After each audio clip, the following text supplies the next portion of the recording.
All right, we are back. It is WooWoo Wednesday, first episode of WooWoo Wednesday in 2026, and I am joined with none other than the man, the myth, the legend, Dark Disney himself, paranoid American, Thomas, brother. It's a pleasure and an honor to have you back on, my friends. Hey, like I always say, crypto alchemist rules everything around me. Cream. Get the dollar bill, yo. Yeah, get the dollar bill, yo. Right? Oh man, I appreciate that, and love you, love your work, love everything you accomplished in 2025. It was pretty big. I've done some things you might not be proud of too, so don't get too crazy.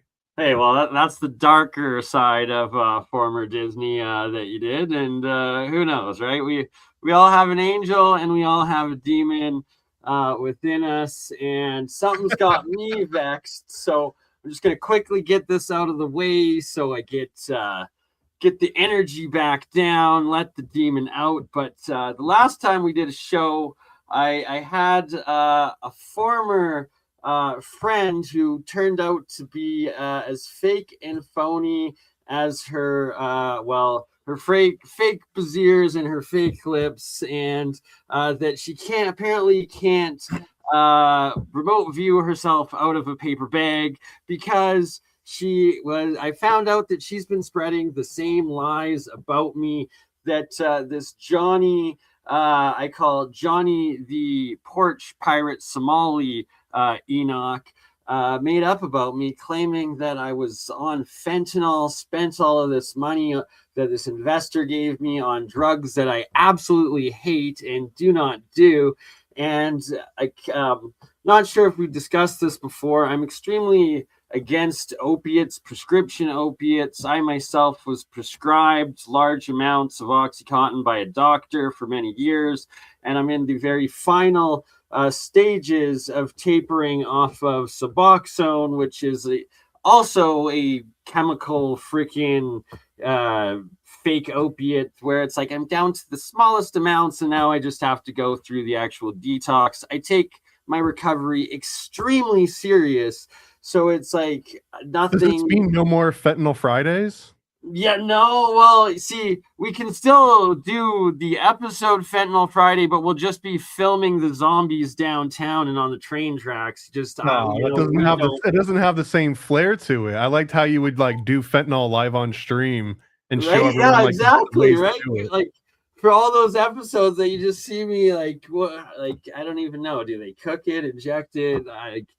There goes Not Out November too. This is kind of a big change for you. This is a big 2026. So right, so no more November. So maybe I'll just be sleepy and tired. Sleepy elf or no? I don't know. I gotta say, my debt's crazy. I didn't know about your whole journey, because that's the gayest thing that you can call that, right? Like the journey that you've been on. But my death mate at Disney, the guy that I worked with the most, like next to for years and years, he was a straight up heroin addict. Like he would come to work and some days would just be nodded out, just sleeping the whole time. But he was good at what he did, and people felt bad for him, so they kind of kept him on the payroll. Like he kept his job. He was a great friend. He'd been over my house all the time. I went over to his house. Which is kind of rare for like work friends, right? Like we went beyond just the work friend thing, and ended up becoming great friends with his roommates. Like I was a best man at one of their weddings, but he was on Suboxone, and it was like it was like he would fiend for Suboxone and have to do crazy stuff for Suboxone the same way that he'd have to do crazy risky stuff for just straight up heroin, and he eventually OD'd and died. Like in the middle of us working on a huge project. So I've never done either of them. I've seen it. It's been offered to me so many times, but I was scared, bro. That was the one. Ever do it. That was the one Don't drug lose commercial that I fear. was like, they might be right about that one. Like, not the Yeah. one where the chick turns into like a flat like thing on the sofa and she's like, I'm not gonna go out. Like, whatever. That's not. I know I'm not gonna turn into like a weird monster, but like some of the No, stories, you bro, will turn out. You'll turn into this the nodding zombie. It's like like. Well, I did. I had I had access in the late '90s when I was a young teen, like mid-teen, to Oxy 80s, and I don't even Yes. 80s anymore. Yeah. So, okay, I'm just going to interject. I was prescribed by my family doctor, and I was taking 80 milligram oxys a day at one point. Wait, right? How many milligrams? 80 milligram. 18. So you were taking 18 different 80 milligrams. Yes, a day, prescribed by my doctor. Like, I should be dead. And that's why it's like, it goes against my soul. I call them the devil's Skittles. I don't wish it on my worst enemy because it's absolute hell. And it's like, so I'm leaving for California in exactly 1 week, 2 days time. And part of what I will be doing down there is I will actually finally be detoxing off of Suboxone. I've talked to one of my good friends. Shout out Nathan, Old Man Builds. He's going to help me through that and host me while I go through the absolute hell of the withdrawal. And it's like they try to get people hooked on Suboxone just as much for life because it's just as bad. And it's like, sure, it doesn't get you high, which is the one benefit, and it's the one thing that's let me be able to like rebuild my brain, retrain myself, reestablish dopamine, the drive to actually do things, to get pleasure out of accomplishments in life. But at the same time, it's like your skin crawls, you get sick, it's hell. But I got to do it, and it is what it is. So, I'm following through with it. I appreciate that. It sucks Fentanyl Fridays are gone, but I think that it's a worthy trade-off. I think we'd rather have you completely off all of the horses. Absolutely. I agree. And yeah, right. And it's like, that's what 2026 is about. New Year's is about, is resolutions. And I've been resolving to get full sobriety and sober. And that's what I'm doing before the end of March. So can I just say, I hope this is not in poor form. And I think I'm in a safe place with you most of the time. And I'm not advocating for taking opiates by any stretch of the imagination. All right, just to be clear. But I also want to note that the world before opiates were found was a much more painful world, especially if you had to go in for any kind of medical procedure, invasive procedure, surgery. If you just had in general like actual pain going on, and it's kind of the biggest crime in my mind is how opiates in general took the hit. Bro, we've been using opium for centuries at this point, right? This is not a new discovery. It's specifically the Sackler family as the ones that became the fall guys, right? But the Sackler family represent this thing where it's like, damn, we've got a product that people are literally will empty out their 401k. They will literally rob a bank to buy more of our product. Parents, and we're allowed to sell it to them. And they weaponize that pain, the pain chart where it's like you point on the face, like how you're feeling out of the different faces. And people would just learn, if I just point at the frowny face every time and say, I'm in this much pain, the doc will be like, all right, well, we're doubling your dose until you get to freaking 1880s a day. At that time, bro, I'm pretty sure they had experimental releases of, I don't want to just make up a number. I'm pretty positive they had 160s or 180s. Like they had, it was huge 160s. ones. It was 160s. They released them like experimentally, and a couple people in Canada, their kids like found them and like took one each, overdosed and died, so they had to cancel them. And right. So the Sackler family, they're the ones that owned Purdue, correct? Don't put me on the spot too much, but I believe so. I believe Purdue is one of them. Yeah, I'm actually part of the class action Purdue lawsuit because like they destroyed my life for 10 years of that. Like, I wouldn't hold your breath on that one, bro. They're pretty I know. Originally, they're like, oh, you're gonna get 6 digits. You're gonna be getting $100,000, $200,000. 15 years later, it's like, Yeah, we might give you $1,000. You might get $500. You're gonna get a free year of Hulu Plus. That's what you're gonna get from that. At this point, I might take it. It's like, oh gosh. I'm just happy to be alive, and I'm happy to be on my recovery and on the final stage of it. And it's like, I'm gonna have to go through the last final phase of absolute hell of tapering, or now that I've tapered down to, it's like I'm like on this little sliver of like I'm down to a quarter of the smallest pill, 2 milligram pill that they make a day, right? So it's like I'm on a fraction of the smallest amount that they make, but the stuff is just so bloody physically addicting that it's like I've just dreaded, because it's like it's gonna take me probably 2-3 weeks of like sickness, regaining my energy and stuff, and then it's like several months of actually just building back and feeling human again. You really need someone to just lock you in a room. I mean, Nathan's a big man, right? So it's like I'm being locked in old man Bill's garage.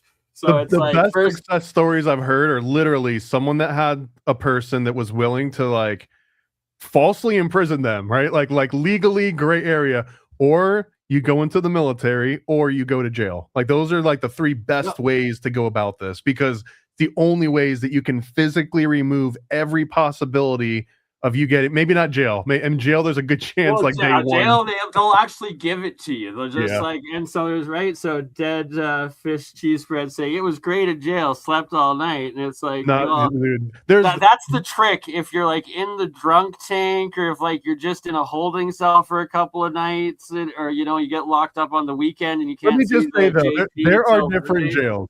There are absolutely jails that have leniency, and there are some jails that you couldn't. Oh yeah, you just say, I'm on fentanyl, even if you're not, and they'll just give it to you. But no, so we're not advocating for that. Sorry, that's not a life hack. Don't do that. Don't go to jail. Definitely don't go to jail and then use that as an opportunity to have your wisdom teeth taken out, which they will have to give you either Vicodin or Percocets. Do not do that. That's not a life hack. You're just being dumb. Right, exactly. Especially if you can't afford to get them taken out, because it's like $1,500 a tooth or something. Oh, and thank God. So my dad, bless his soul, he got me a year's worth of traveling insurance that includes emergency dental. So, if I get my teeth smashed out in America, I don't have to go to jail. And here's the thing, man. Here's the thing is that if you were to get your wisdom teeth taken out, like something massive, where you got dry sockets for, a month or something, and it's just nonstop pain, there's not a lot of non-opiate painkillers that really work. I mean, for the surgery itself, nitrous is good enough, but there's no doctor on earth that'll prescribe you a tank you can cart around and just nitrous yourself. I wish there was, but it doesn't exist. Whip it! Woo! Now, you gotta do it like a professional 19th century aristocrat. You gotta like be fancy about it. Right, you have to have the full tank on wheels. And you just reminded me of this bachelor party I was part of 3 years ago on a houseboat. And we got a call when we were like on the lake. They're like, we have to come take that giant explosive tank of compressed nitrous that you were filled with. And I'm just like, it's a medical need. Bam. This is actually a required medical need, and you can't take it away from me. And so none of this is medical advice. We are not in any way endorsing or encouraging drug use. But worst case scenario, if you're absolutely dying, just go with codeine, like the natural, minimalist, least addictive. Like, why? Still an opiate. It's still ultimately an opiate. It still is. Yeah. And that's why it's like, I'm not endorsing this. And like, you're still gonna, like, if you get hooked on that, you're still gonna have withdrawal. It's still gonna be horrible. But like, don't go to the magnitudes of like exponential more. Like, so there's opium, then it's like, I guess codeine's like 10x stronger than morphine's 10x stronger than that, so it's 100x. And then you have hydromorph that's like 1000x. Then you have oxycontin that's 10,000x. Then you have fentanyl that's 100,000x. And then they came up with carfentanil that's 1,000,000 times stronger. And they're like, we need it to sedate elephants. Like, what the what the actual F? Like it's the devil's skittle. Don't do it. That's where I'm gonna leave that at. All right, moving on. Moving on. All right, we're 15 minutes in. Now let's get into the woo, the occult. How was your Christmas or your Xmas or your holiday? No, it's great. We call it Christmas here. We call it Christmas. Jesus is the reason for the season. Let's not get that twisted.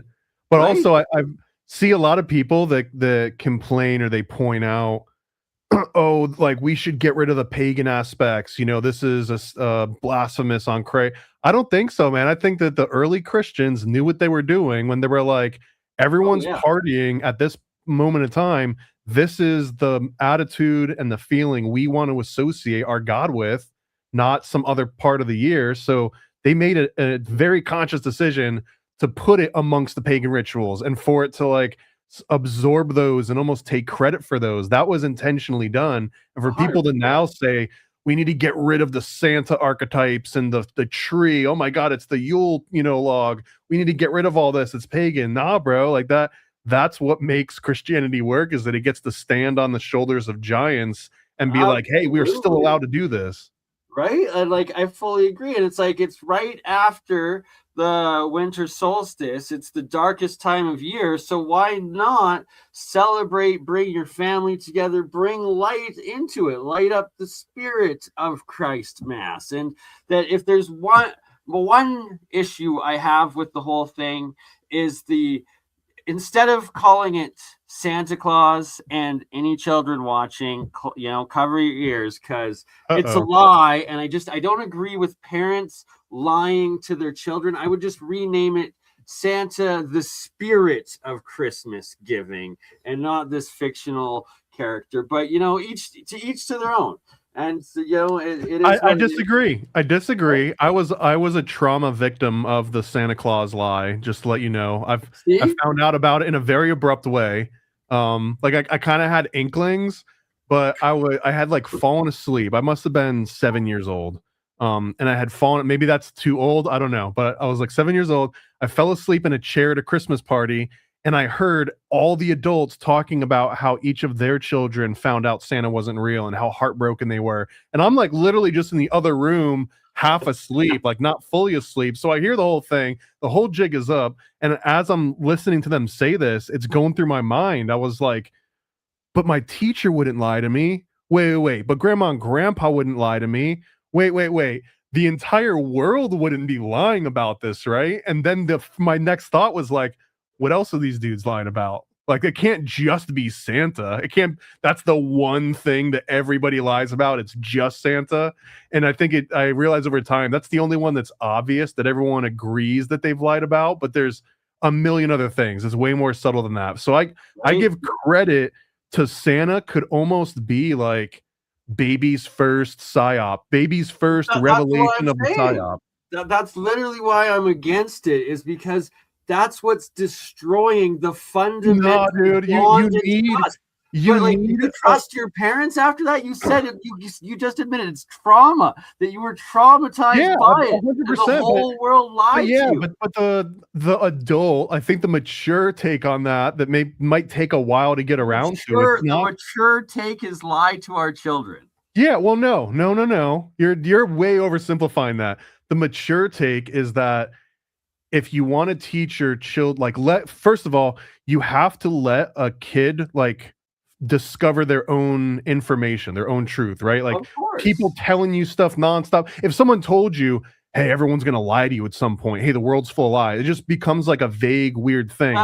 That's true, but you shouldn't be lying to your children. You hold on. Let me finish the reason why it's a good lie. And it's because it's the one that, of course, it's going to rock some people, but it's kind of like this innocent thing that everyone does. Literally everybody is in on this, aside from weird homeschooler people, whatever, no judgment, but or other religions. So certain Jehovah's Witnesses or whatever, other religions, but to let them go through that and then come to their own realization, oh, there's this concept of people that don't hate me, that love me, are still going to lie to me. And I just need to realize that that's a fact of life. That is such an important lesson for somebody to learn. And I almost feel that kids that are told from birth, like, hey, we're not playing into this thing. It's a big lie. Santa doesn't exist. You're gonna hear other kids talk about it. Just ignore it. Like their parents are idiots and they're lying to them, right? Like to do that, you're like taking away. I think you're giving them a one up. I think because then you still have No, trust. dude, no, not at They're all. smarter. You're not giving them a one up, man, because it's I like, don't know, man. So here's the thing. Here's the thing. So we'll fight number over this. one, it's Christ Mass. So it's as a Christian, the 10 fundamental, like the 10 commandments. Number one, thou shalt not lie. So you're literally lying to your children that's on also the day of Jesus's birth. No way. Okay. First of all, you're bringing up Old Testament rules, which are invalid, in my opinion, invalidated by the New Testament. People will debate on that. I think it's no longer valid. Plus, there is biblical precedent of Jesus himself lying in the Bible in a Santa Claus way. It wasn't a harmful lie, but he tells a bunch of people, "Hey, everyone, go into town, act normal. I'm not going to go into town. I'm hanging back today. I'm going to like chill out in my hut or whatever. So don't worry about me being there." So everyone goes to town, and then Jesus puts on a disguise and he sneaks into town to see how people act when they think that he's not around. That, I mean, in my opinion, that's kind of on the same level of like lie. It's not hurting someone over it. It's doing it to like, it's a social experiment. Yeah, that's like, but is that more of a lie or is that like? Yeah, if I tell you, hey Bernie, I'm not going into town today, knowing that I am going to go into town. Military strategy, though. Okay, whatever. Potato, tomato, a little bit, right? But ultimately, I think that you're doing your kids a disservice to not give them this opportunity that they can share with other people later on about like, hey, how did you deal with the big lie, right? Because otherwise, the big lie that you find out might be you're a Nazi now, right? Like you get drafted into Nazi Germany and you're like, if only someone had broken Santa Claus for me early on, I might have had a more critical eye when this other thing happened. So that's what's going on in Ukraine. They never got lied to about Santa Claus in Ukraine. I'm just saying, I see the value in it. I'm also very biased because I went through that trauma and I survived it, and I can see the silver lining in it. I understand when other people are like, it's horrible to lie to your kids and then your kids develop trust issues. And great, bro. Having trust issues with the world is freaking survival tactic 101. If you raise a kid that thinks they can trust everybody in the world, like you just raised a dead body. I'm not saying that in any way. I'm just saying like. Well, good. Then we're in agreement. I think you agree that the Santa Claus lie is a just one. I'm agreed to disagree. We're in agreement that I'm agreed to disagree about the Santa lie, but I will fully agree that you should definitely never raise a child to believe that there's no such thing as a lie, because that alone is a lie, and that's even worse than lying about Santa. Let me just say that the day that Santa is fully removed from Christmas, which I believe we're on the timeline that happens, right? Santa will be like some yesteryear thing, like grandma and grandpa. When that happens, Christmas will be the worst for it. I 100% believe that. Even if you think it's better, let's get Coca-Cola and Santa Claus out of Christmas. Bro, having Coca-Cola part of Christmas is making Christmas better. Well, I would personally just replace Santa Claus with Mr. Hanky the Christmas Poo if I had a choice. I don't know, man. The latest season was their worst rated season yet, and I kind of agree with it. All right, fair. But yeah. It could have been an hour and a half musical special movie and not a season, I think. The same way that the first one where you saw Satan and Saddam Hussein, right? Wasn't that like a musical? God, I know, right? So speaking of that, and their episode on Peter Thiel, the Antichrist. So one of the things I'm going to be doing in the next couple months while I'm down in California is I'm working with Dr. Wei-Ping Yu, PhD, NASA, head of Jet Propulsion Laboratories, and we're going to be co-publishing my valence shell phase shift fusion, or VSPS fusion model for short. And when I was on the phone with Wei-Ping, about a couple months ago, I was explaining in depth like how my science works and like the whole process of my model. And he's like, Bernie, I'm going to get you a meeting with Peter Thiel to get you funded. And then it was like the next week, the South Park episode came out, and I was like, I don't know if I want the quote unquote Antichrist to, I'd like that $10 million for my startup, but I don't think I'd like to sign over to Peter Thiel. If quotes from Jesus are what sells you, give unto Caesar, bro. Take the devil's money and use it in the devil's realm to work against the devil. I mean, I feel like that's when someone asks Jesus, hey, am I allowed to use money? He's like, yeah, bro, use it.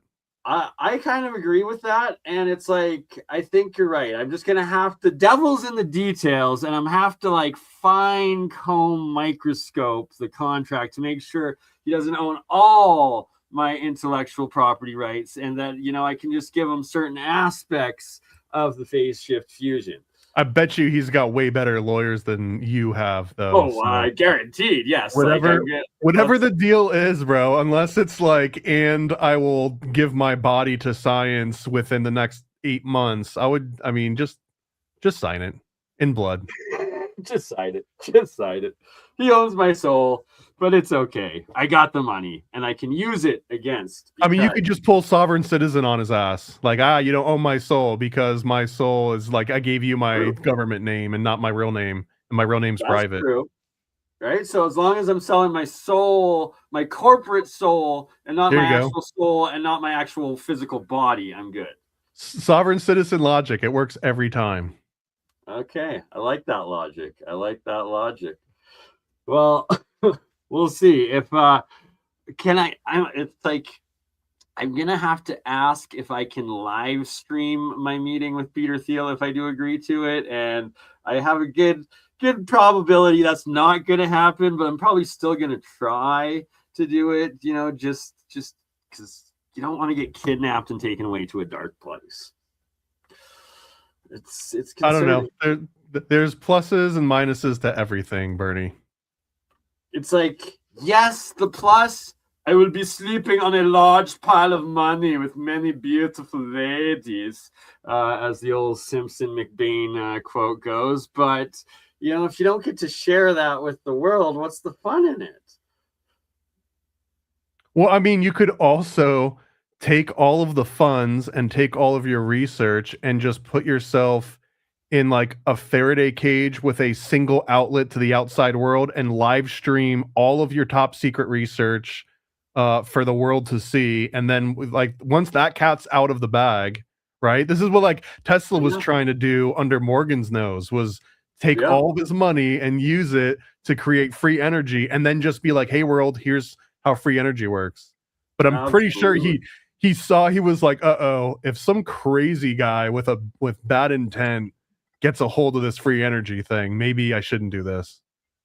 Yeah, and so not a lot of people know that before there was Morgan, it was actually Astor that was funding him. I thought it was the opposite. It was the Tesla was originally funded by Morgan, and then Morgan other way around, because Astor died in the Titanic, right? And when Astor died in the Titanic, that was the end of Tesla's funding, like that. Okay. So that was one additional reason why Morgan wanted to sink the Titanic, because not only did he take out the opponents to the Federal Reserve, but now he's taking out the last person that was willing to go against him and fund Tesla. You're absolutely right about that. Yeah, it was Astor funded Tesla after Morgan. And that's when he moves into the hotel and he starts banging pigeons and dies. Yep. Yeah.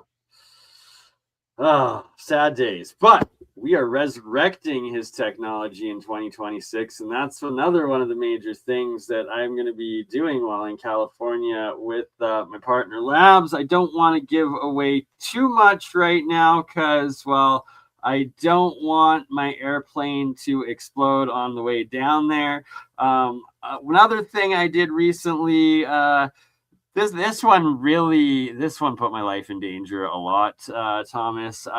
So as part of APEC, Alternative Propulsion Engineering Conference, for 4.5 years, I was a co-host of it, and well, for an acronym, it's no coincidence that APEC sounds so similar to APAC, AIPAC, American Israeli PAC, and that Yeah, I was gonna say, isn't that like an Israeli foundation? yeah. So I recently found out that this anonymous donor that had sent me a Bitcoin 5 years ago when I started working with APEC, his name is Luis Henriquez, and that he's actually a very, very wealthy Portuguese Jewish banker that just happens to be in charge of the joint Portuguese-Israeli space program, and also is in charge of Portuguese-Israeli trade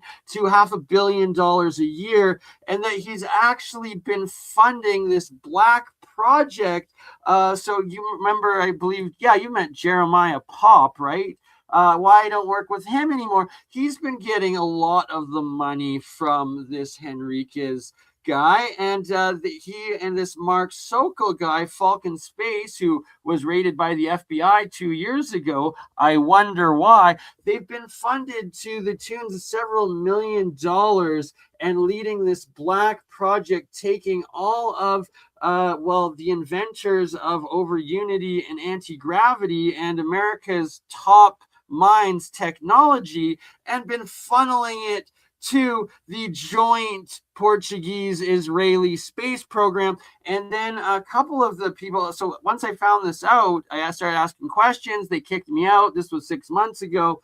And then I recently found out using Grok, good old Grok, Henriquez's positions in government and his ties to Israel, and also other APEC presenters, they came forward, well, in the background to me, and they were like, yeah, my presentation has been removed from the APEC website and scrubbed, and ever since I got a provisional patent, I've been harassed by Mossad agents trying to get me to sell them my technology for weapons.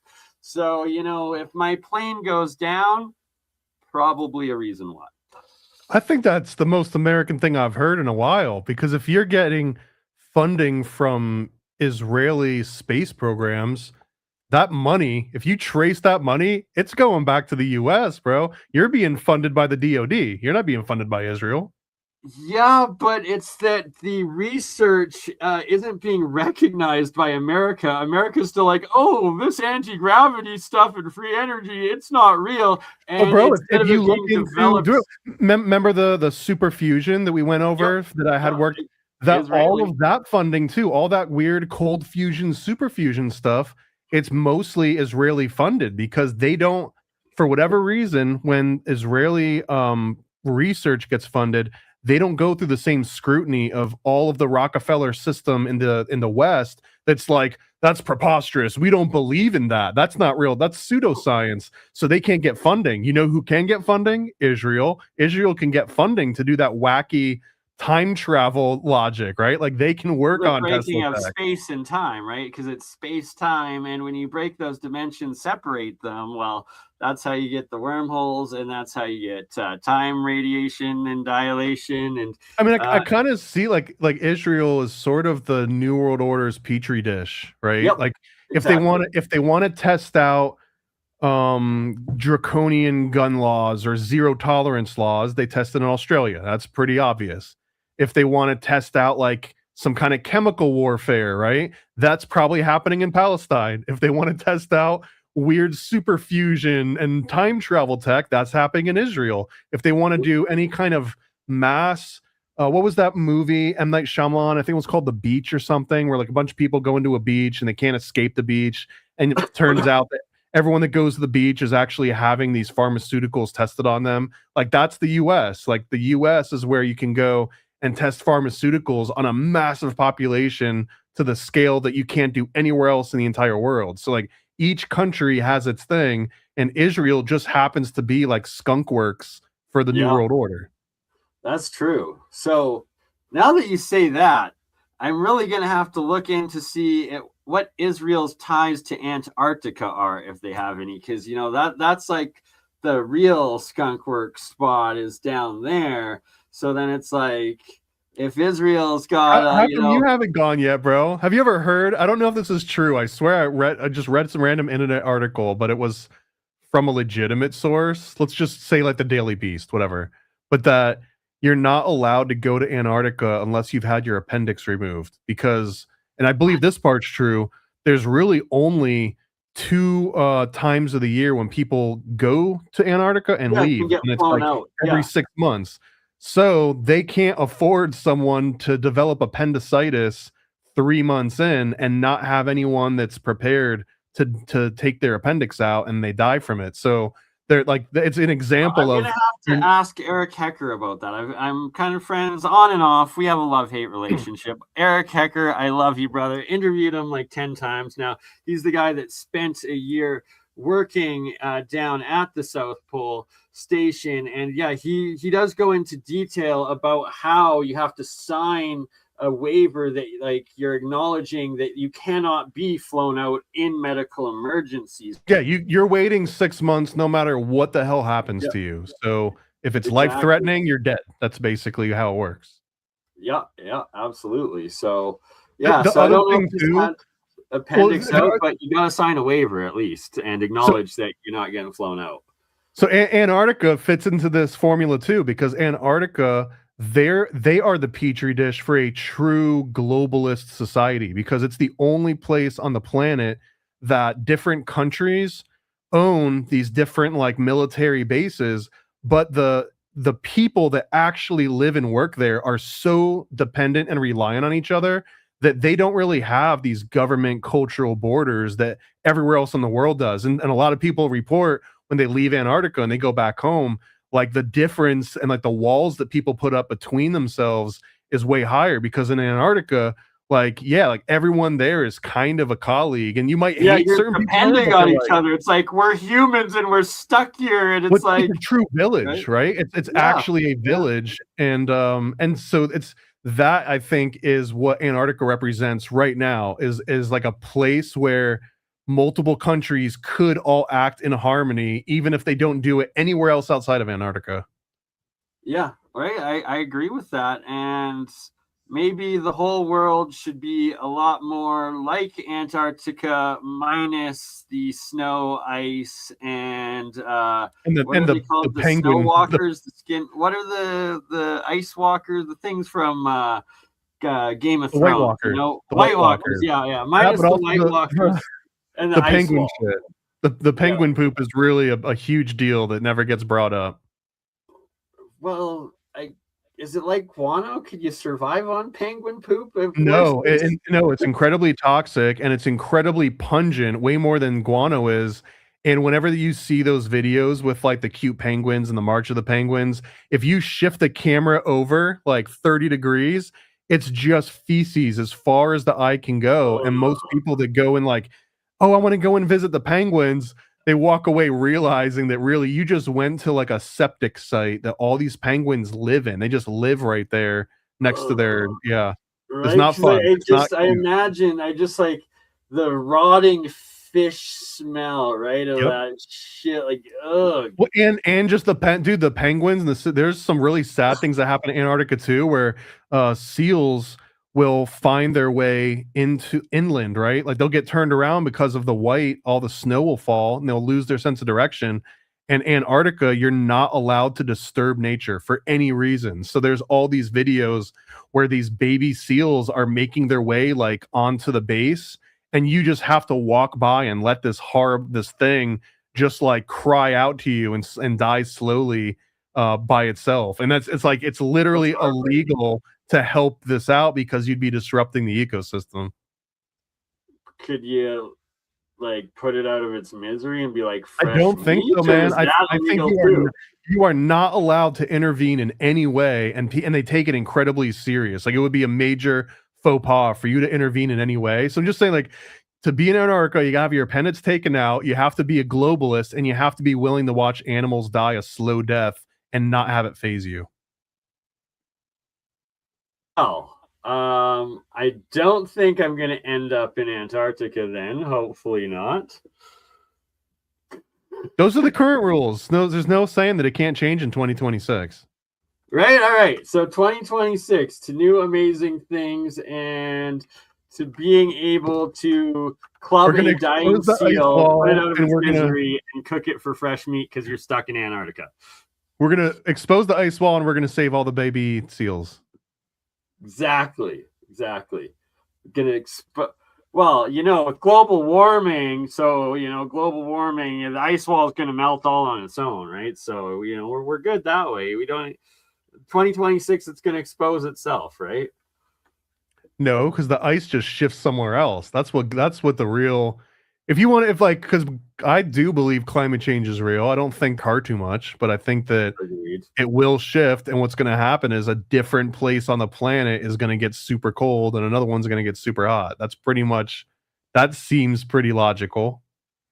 And so personally, I believe it actually comes back down to 2012 and the Mayan long calendar, and that it's actually the sunspot cycle, and that in 2001 was the first year that the sun, it didn't flip its magnetic poles, because normally throughout history, it was every 11 years, you'd have the sunspots. It would go to a minimum, and it would start at the equator, and it'd go up to the 33rd degree parallel after 11 years, and it'd do a magnetic pole flip, and it would go back down 33, and then it would restart. And in 2001, that didn't happen, and instead it pulsed a little bit.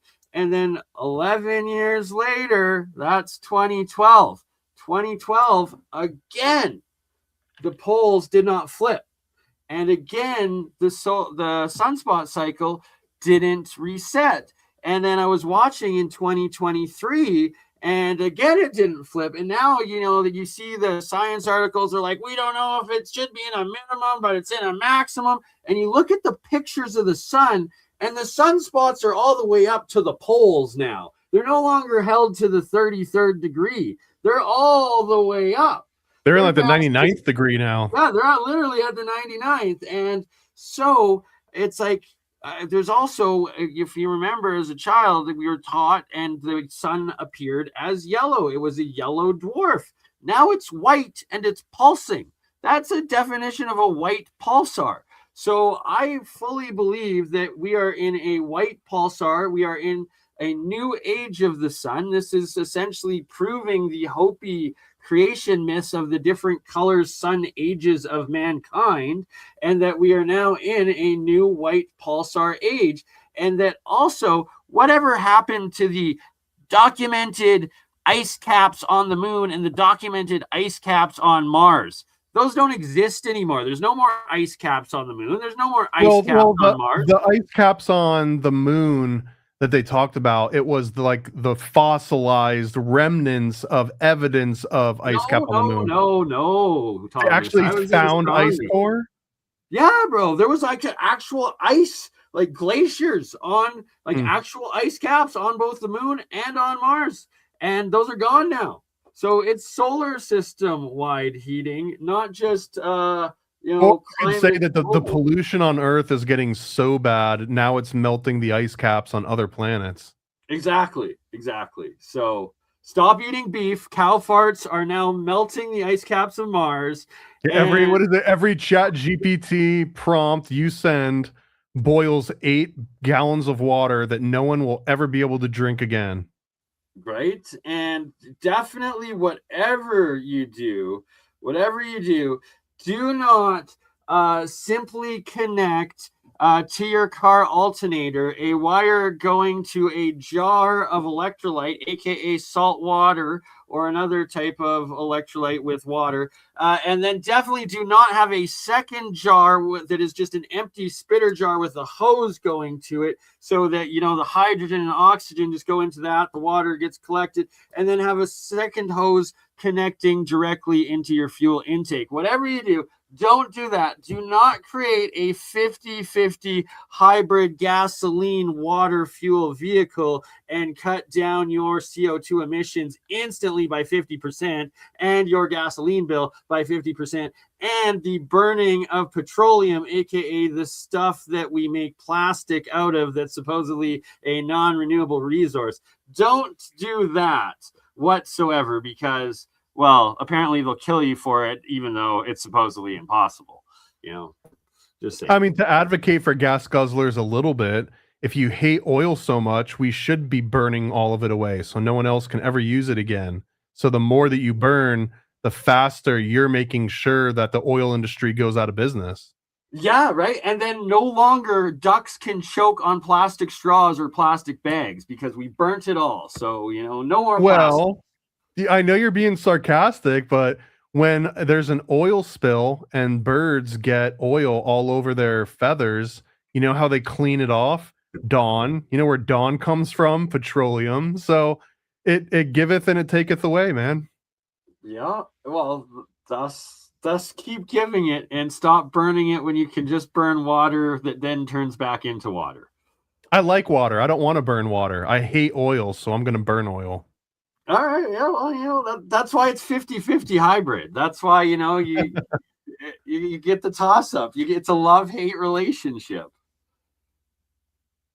At least that, that's one of my goals. We need the water for our ChatGPT prompts. How else are you going to see everyone in a bikini on Grok if you don't have water to do it?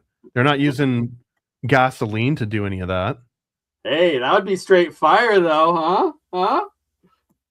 Well, no, don't like that pun. Straight fire, lighting up on gasoline. Yeah. In 2026, I'm not reacting to puns. Fair. Well, that's no longer a punny situation. So let's move on. What's demonic? I got some more woo-woo for you. Okay. So one of my, I started it last year, so it's not like a New Year's resolution, but one of my goals now is to read the entire unabridged Golden Bough by Fraser, which is, I believe, 12 different books, and each book averages around 700 pages or so. Some of them are as low as like 500, but most of them are a little bit longer than that.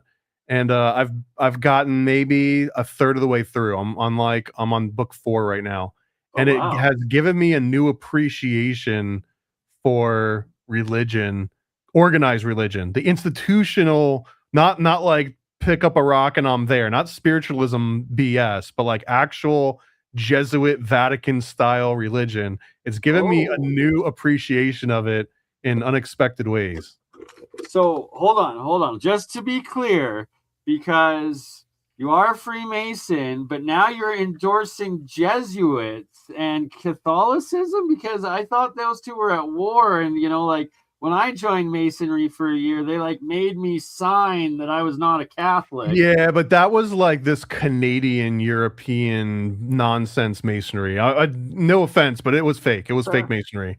American Masonry, and maybe even more specifically Mormonism, but I can't be a Mormon, but I can be a Mason in America. We've got the right version of it so far. And no, in American Masonry, you are 1,000,000% allowed to join as a Catholic. It's not the other. Really? Is maybe you're not allowed to be a Mormon, but you're allowed to be a Catholic. Oh no, the Mormon thing is just because I like to do things Mormons don't allow people to do. So that is just it's a non-starter for me. Catholics, they'll forgive you. Masons, they don't care. They'll be like, let's go kidnap some kids and run them over state lines, whatever. They don't care about none of that. But I think that the Moloch, and but I think that the like American Masonry is completely compatible with any religion you can think of. It's its own thing. It's just like, here's how secret handshakes work. Here's how a secret meeting works. That's it. It's like a template that you would use for a million other things, which is why Mormons stole it and used it for their own. I don't want to get too much of a tangent here, because the premise is that the appreciation in religion is not at odds with Masonry, and in fact, it's not an endorsement of any particular denomination, but the institution of religion itself is so full of merit. It is the number one thing that, aside from stoned ape theory, but it's the first advancement to bring people out of the jungle and having to hunt every single day and put themselves at risk every single day. Having a priest class was the very first like quantum leap in culture and in society, and it's the reason why we get to talk on computers right now. It's the reason me and you are not out right now fishing or hunting and putting our lives at risk, is because religion. And it literally goes all the way. And this isn't me interpreting, this is literally the premise of the first 3 or 4 books of Golden Bough. Interesting. Okay.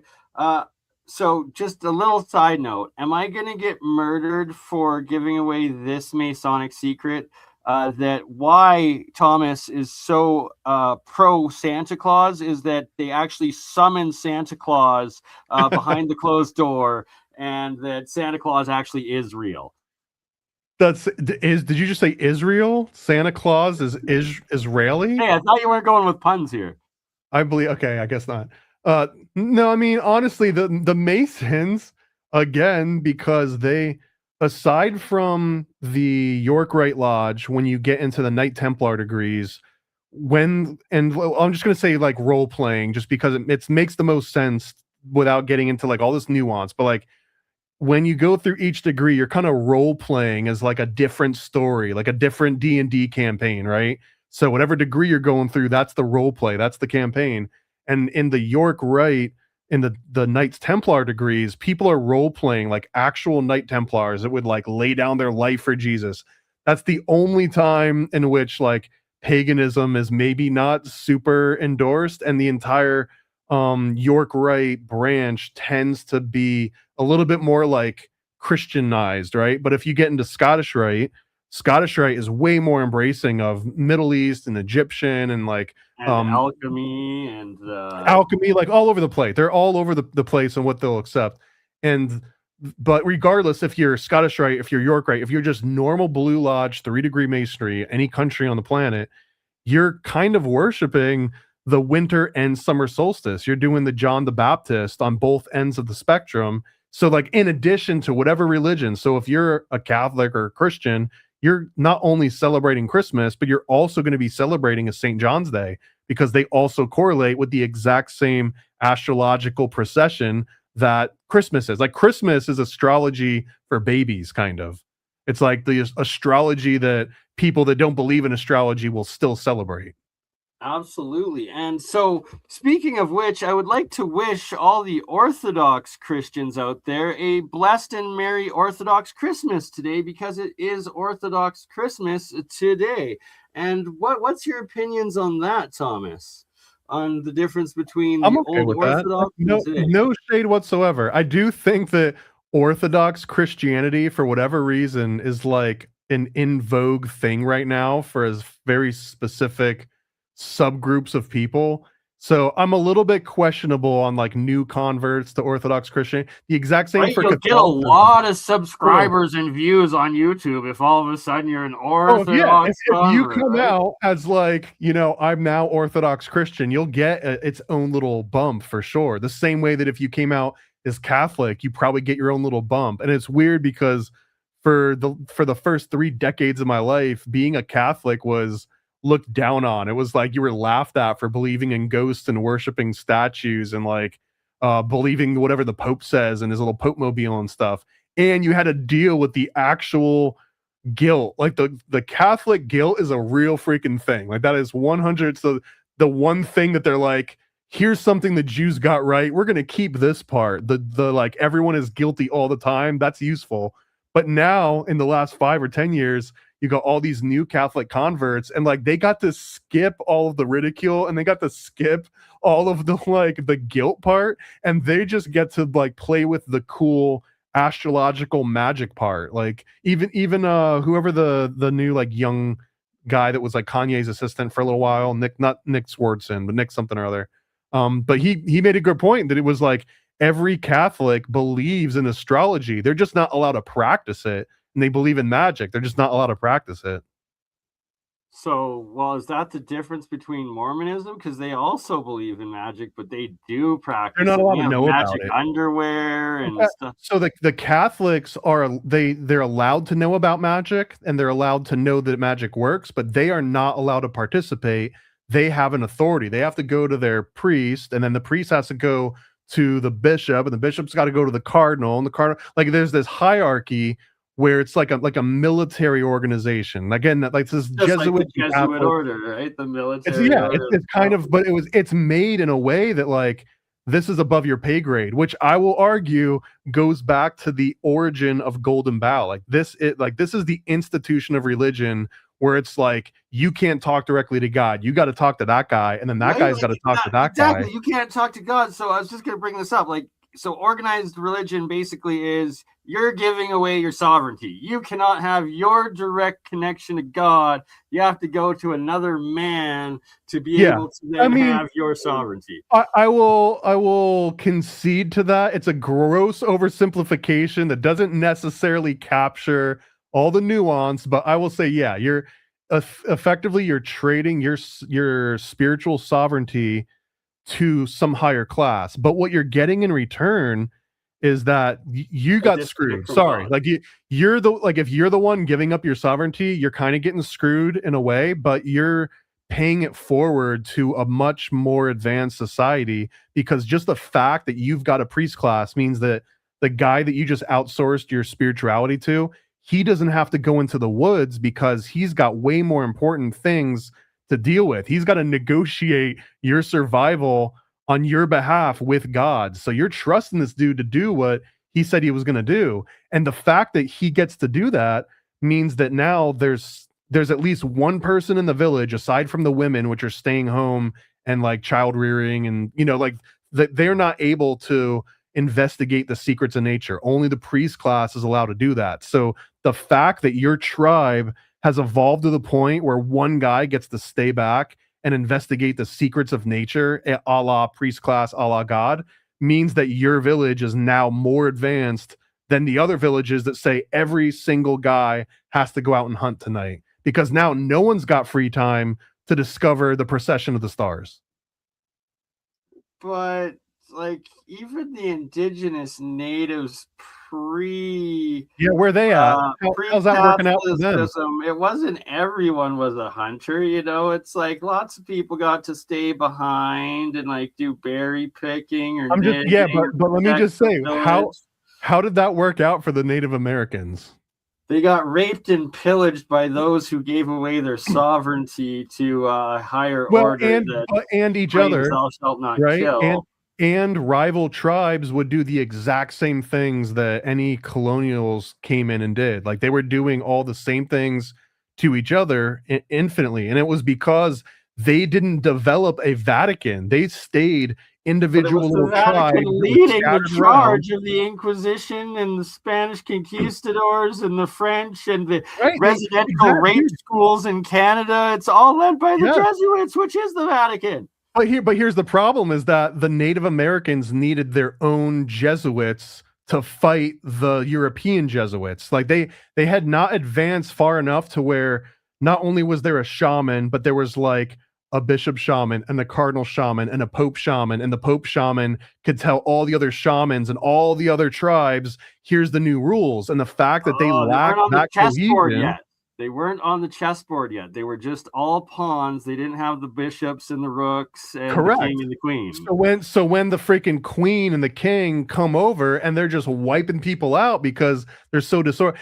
This is not like it's not saying that this is a just system. It's not that organized religion and the Vatican and You just Jesuits said and organized religion isn't just. So it's not that it's godly just because it's not that you're giving up your sovereignty. It's about God. It's just not a just God.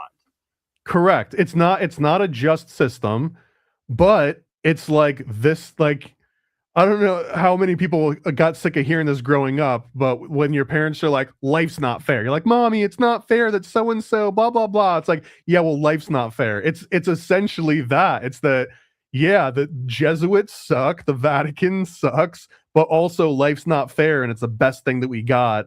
And without that, you're literally in the, like right now, you're outside hunting something that you eat tonight, because every other system of barter and advancement stems from originally a priest class. If you don't have a priest class, then you don't have a single person staying home when everyone else is going out hunting. It always starts with the priest class, and then from there you get agriculture. From there you get husbandry. Like it starts with the guy that's like, hey, you guys go hunt, I'm going to talk to God for a little bit. He's the only one that's going to figure out these higher level order of things. Maybe this might be the Mason and me coming out.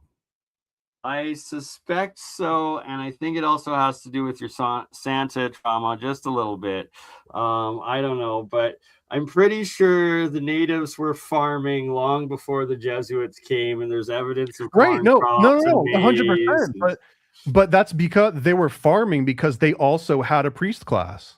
Like they had a Yeah, they had shaman. a shaman, which was the medicine man. Okay, yeah. But they still had their sovereignty, though. They would just go for advice. They still went out on their own coming of age spiritual adventures, right? Like as soon as you become a man, hold on.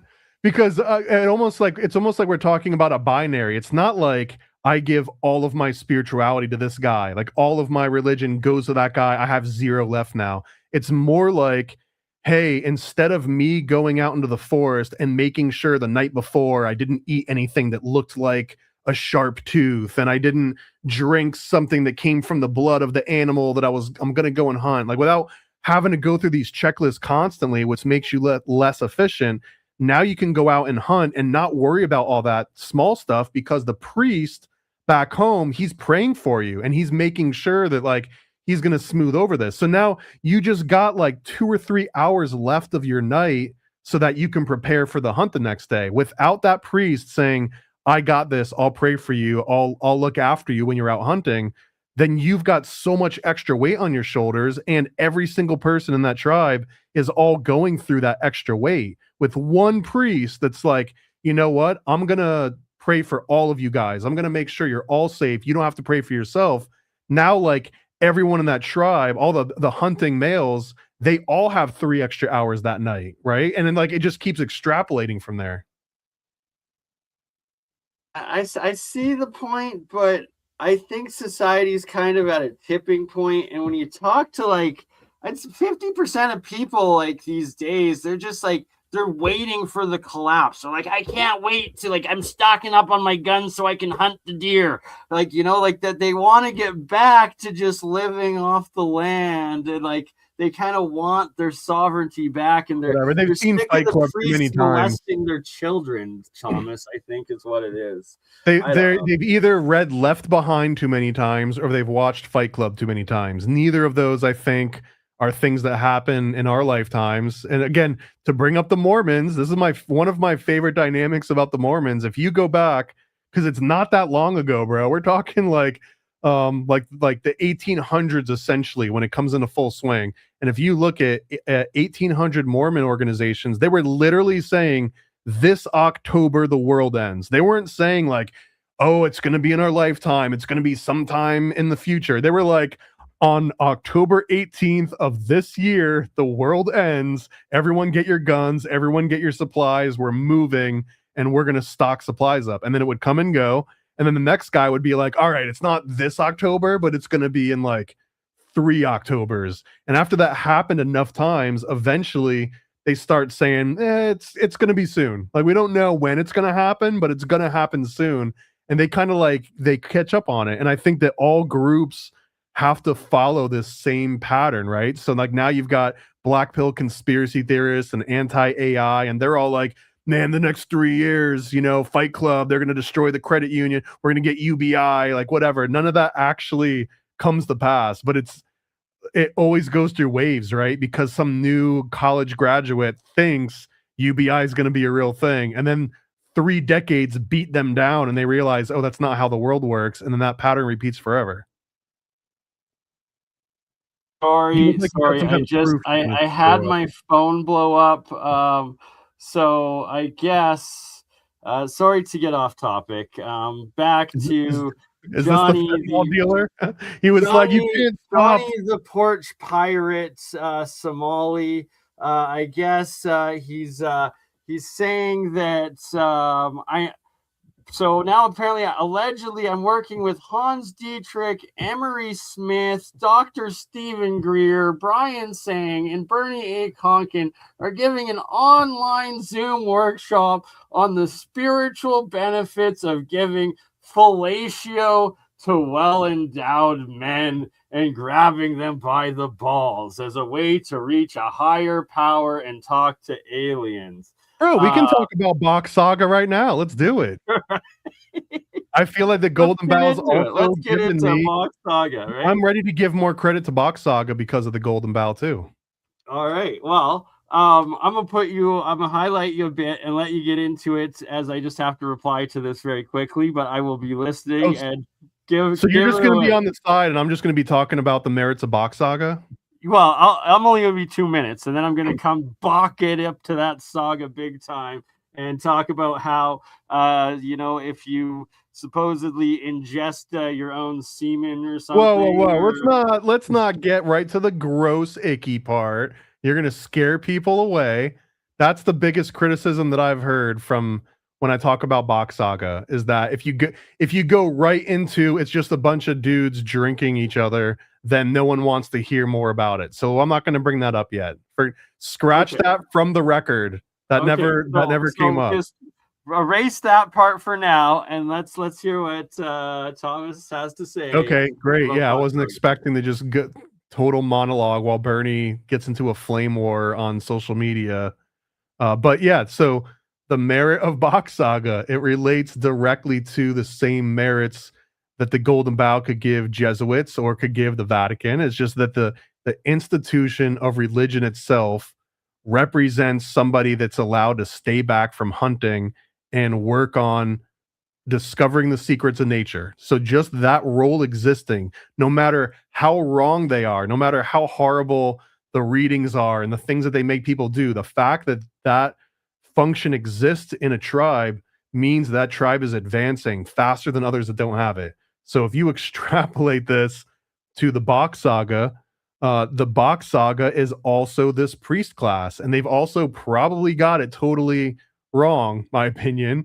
But that the fact that someone in that society, in a hypothetical Box Saga society, the fact that you have this king and you've got this military that are all centered around serving this ultimate purpose, which is arguably eugenics, but the fact that that exists in that society means that it's worthy, and it means that that society is on a track to gain advancement. It might be on a really long timeline, a lot of guys having to do some pretty gross stuff with each other for maybe thousands of years, or I guess in Box Saga history, it's like millions of years, right? So millions of years this happens, and the best end result that they have to show for it is Eeyore Bach, who kind of looked like a Key West beach bum. No shade on Key West beach bums. It's kind of a cool look. But that Eeyore Bach was the example of the ultimate conclusion of Box Saga.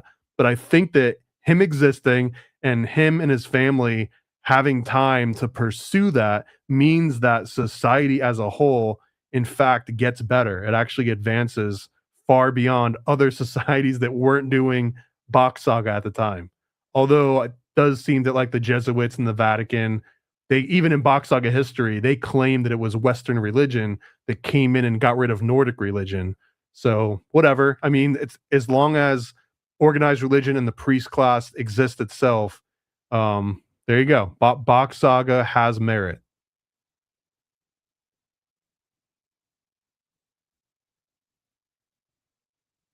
Right, I'm back, and so as long as you have a priest class, Box Saga has merit. Is that correct? Is that what I believe so. I think Box Saga represents another form of priest class. It's literally to the extreme. Not only do you not have to go out and hunt and fight, but like you don't got to do anything. You can just go to the homie's house than sit around circle jerking and each other and ingesting the semen of your younger children. Which means that is this ultimate hypothetical where no one has to go out and hunt ever. You can just sustain off of each other, Knight Templar Just sustain style. off that circle jerk. All right. Okay. Well, And if I you guess. do that, then all of your other free time when you're not circle jerking can be devoted to uncovering the secrets of nature.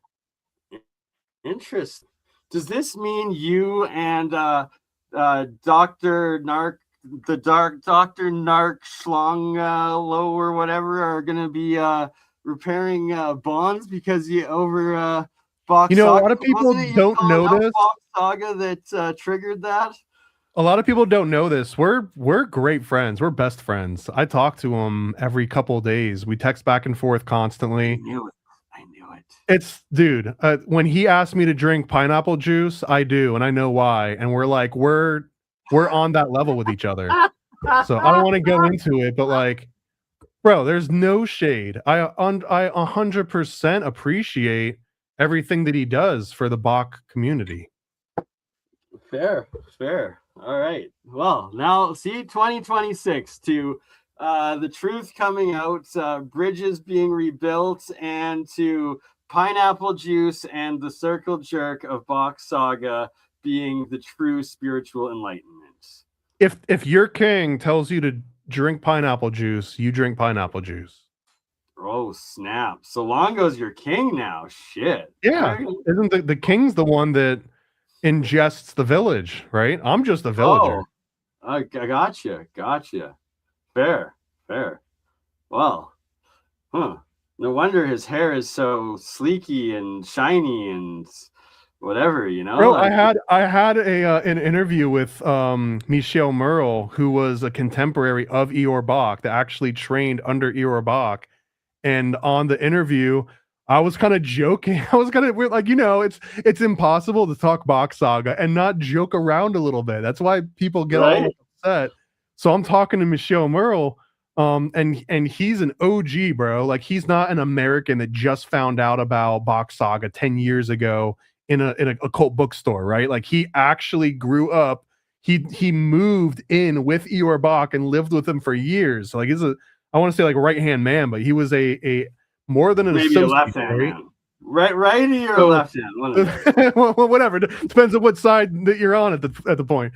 But we were joking about it, and I was just like, what happens if you're full? What happens if you're like, what if you've already had enough, but now you've got? And he literally does that. Like, I can't simulate it because I've got a shaved head, but he goes, "Oh, you just do this," and he kind of did like a something about Mary. Like a something about Mary move where he was like massaging his fingers into his hair, and he was like, "That's what you do," and he laughed, bro.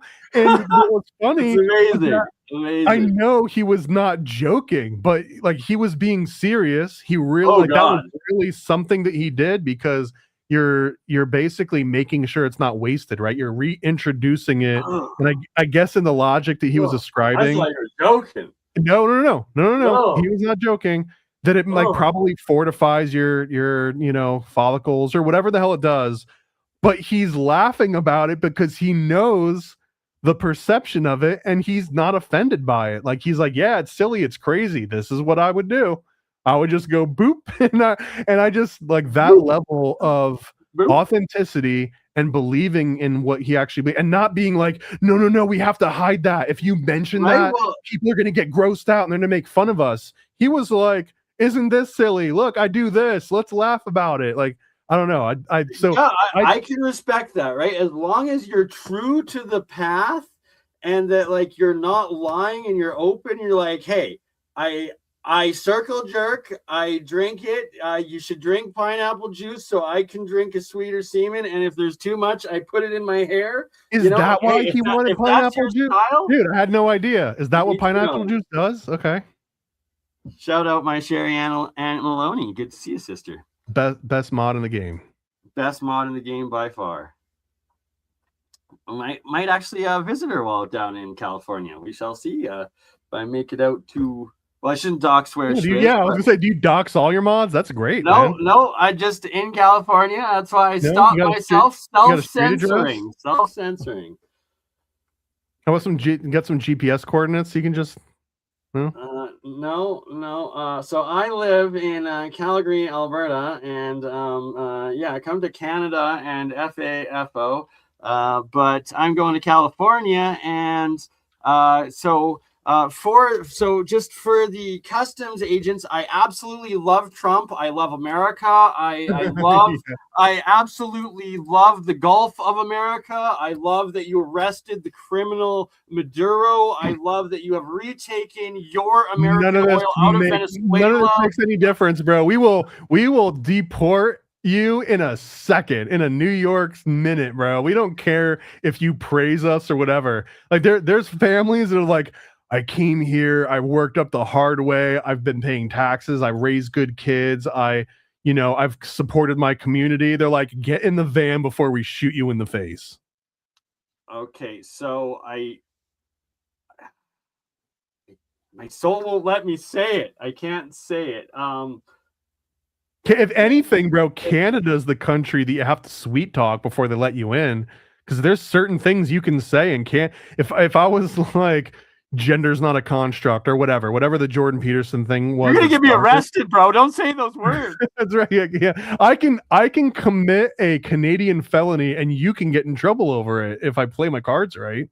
Yeah, no, we've discussed this in the past, Thomas. I thought we had an understanding. Don't get me arrested, man. Okay. C-52, dude. Fuck. We support the Canadian truck drivers. That's all I'm going to say. Yes, the illegal Sikh ones that we are letting in because of our liberal government. Yes, we support them. Yeah. I don't know. I don't even know what to say anymore. I did make a post that I said, Trump, come arrest Mark Carney for fentanyl trafficking next. And I haven't been arrested in Canada yet. So we'll see what happens. Godspeed. I think you're good, man. You're Israeli funded, right? Like you literally have accepted funds from Israeli intelligence. So I feel like you're probably good. You return them. I took that money. I will take more, actually. Luis Henriquez out there. If you do want to send me more money, I will accept it, and I will come back on APEC, and I will give you the very base first generation of my stuff. America, I am coming to share my second and third generation level technology. But Luis Henriquez, if you want to send me another Bitcoin, I will accept your Israeli Bitcoin happily, and I will use it. There's no country's flag on the back of a Bitcoin, as far as I know. Right? Exactly. Just Satoshi, and Satoshi, who knows? He's a mythical being of greatness that we all love and worship. And shout out to Trump's Bitcoin reserve, right? We all love and support every decision of the president. And yes, please. You know what's funny about that, though? The Bitcoin reserve, it's because growing up, I remember people would always joke about the conspiracy that there's no gold inside of Fort Knox, right? That the reserves was just a big empty room. That's a slanderous rumor. Shame on you, Ron Paul. We should never, ever audit the Federal Reserve. Trump knows it's full of gold, and that is not why they just took an empty Russian tanker that was supposedly filled with gold. Not at all. And I support all of these moves. Well, but also now the Bitcoin reserve is literally a empty room, right? I mean, it's like it's what it's people the very top of Esther's pyramid. Okay. I prefer to call her Madonna still. Fair enough. But in economics class, we're taught that Madonna is called Esther's pyramid, and at the bottom is Fort Knox with all of that gold that's not from Venezuela and is left over from the original collection of Americans' gold in World War II. And Americans' gold in the form of teeth. Don't know what you're talking about. Don't know what you're talking about. Definitely not. Yeah. No gold teeth. No. This is WooWoo Wednesday. It is all a simulation. We're doing great. I definitely do love America. I definitely am going to come and I will share my Tritium production methods, my solid state crystal hydrogen, but I gotta be paid well. I have to have a large pile of money with many beautiful ladies, and I can't be put into You dark don't box. get that in the space you're in without Israeli funding. Seriously, that's not even a joke, right? You don't get to do alchemy and superfusion unless you get Israeli funding. Well, shit, Lewis, send me more Bitcoin. Damn it. Come on, man. Or maybe you need to branch out a little bit. You need to let people know that you've already had a successful Israeli angel fund. Yeah, good call. Good call. I mean, you said Thiel's next on the menu, bro. Don't mess that up. Yeah, right. Peter Thiel. Hey, I'm all about Solomon's sigils, and that, as awkward as it keeps getting, in my alchemy work and my next plasma fusion, that I actually have to use these sigils.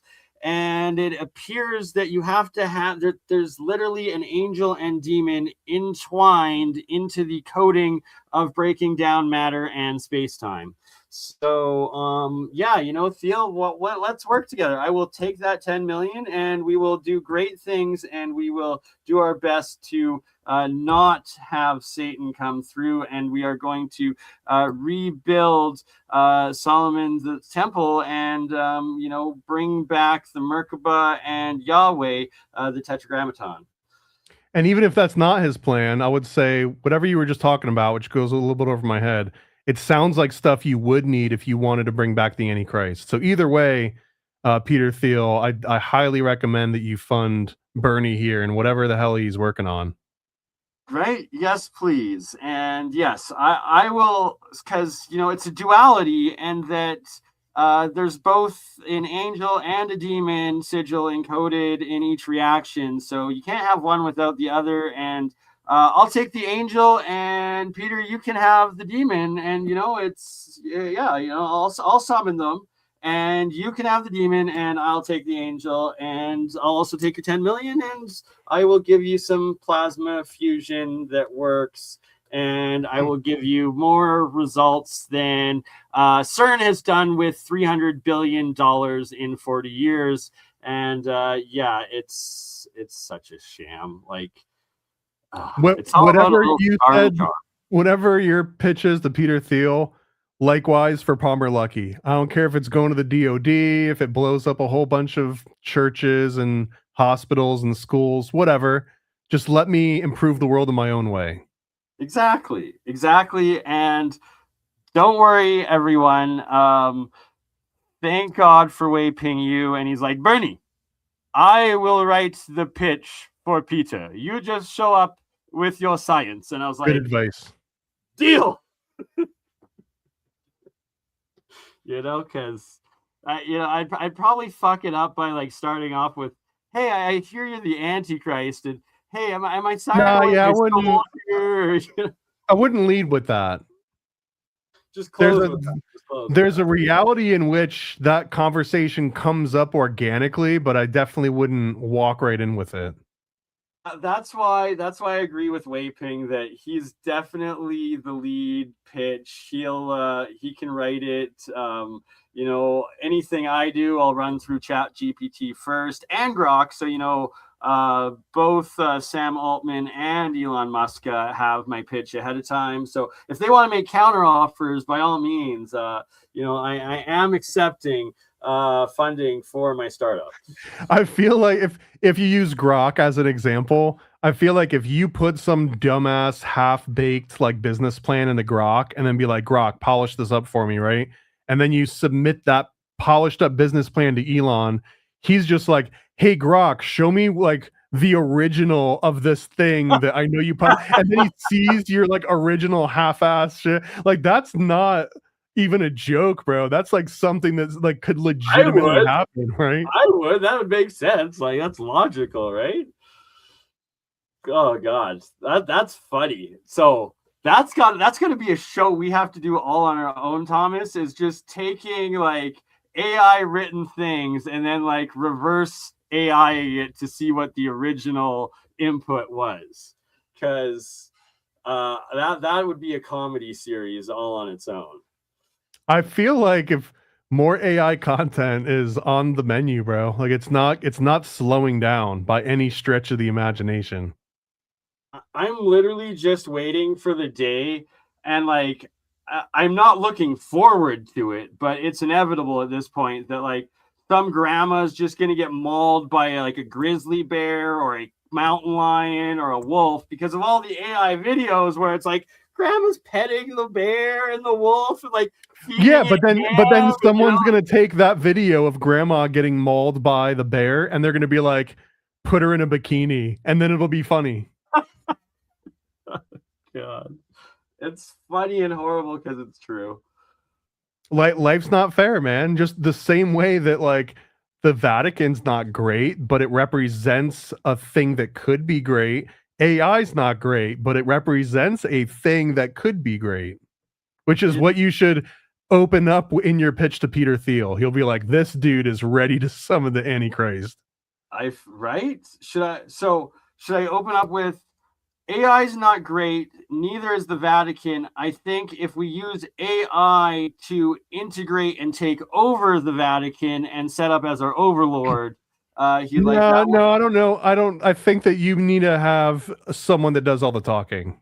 You just That's stick to the again science. waping my man you. I love you. I love the yuan, and you will definitely be doing the talking because clearly I will.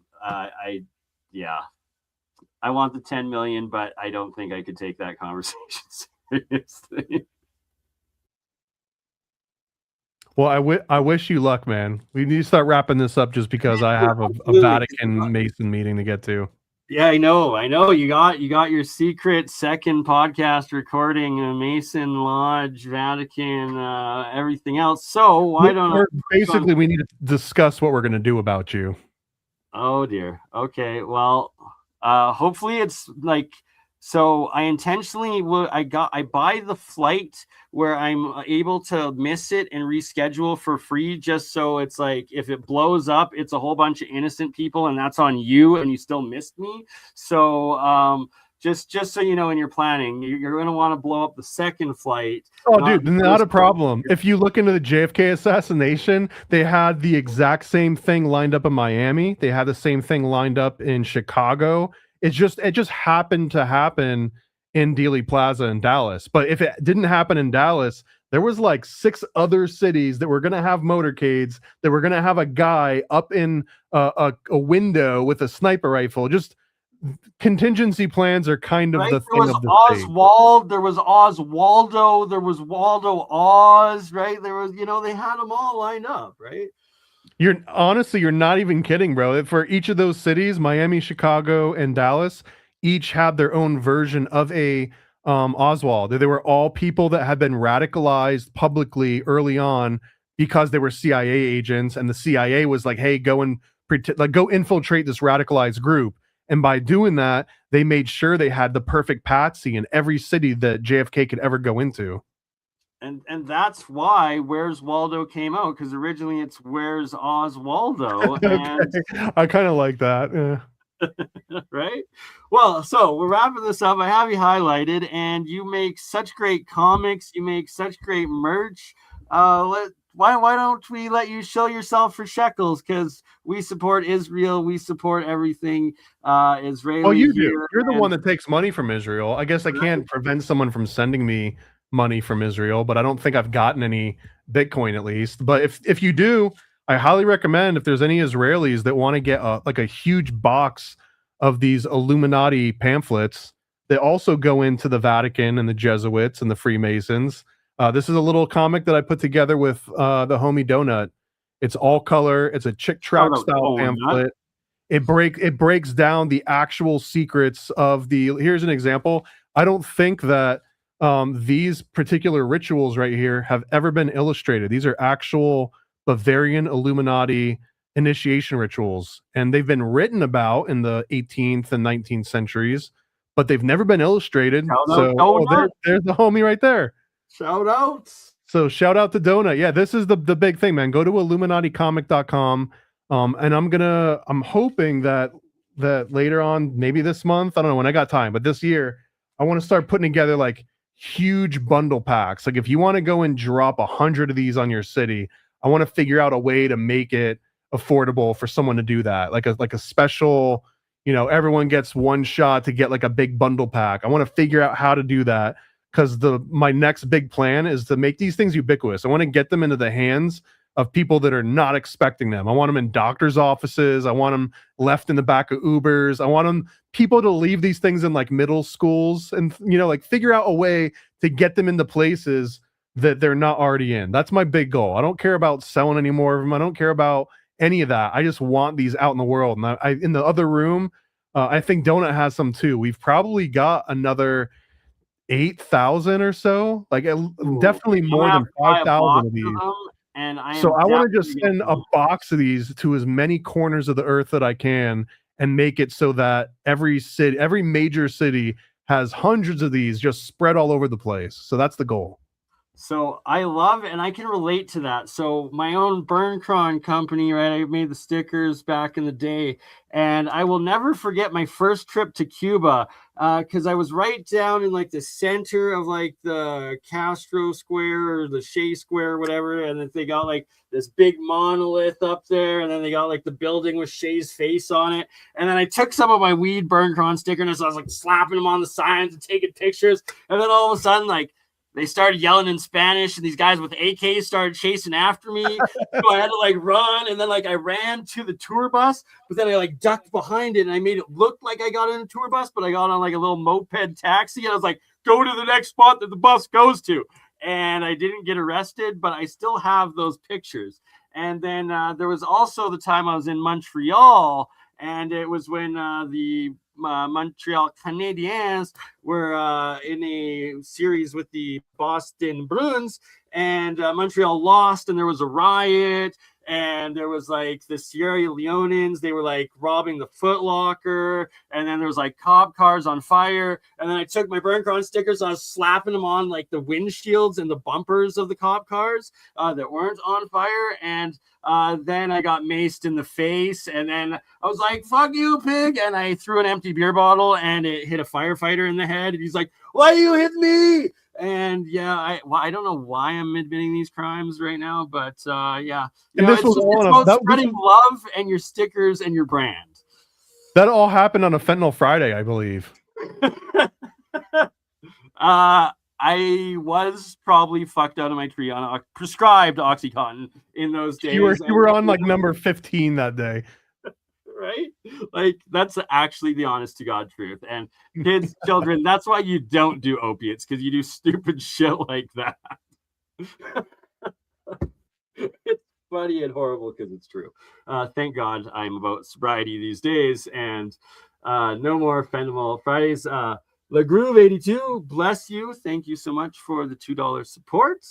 All right, so where can people find you, and where can they buy paranoidamerican.com?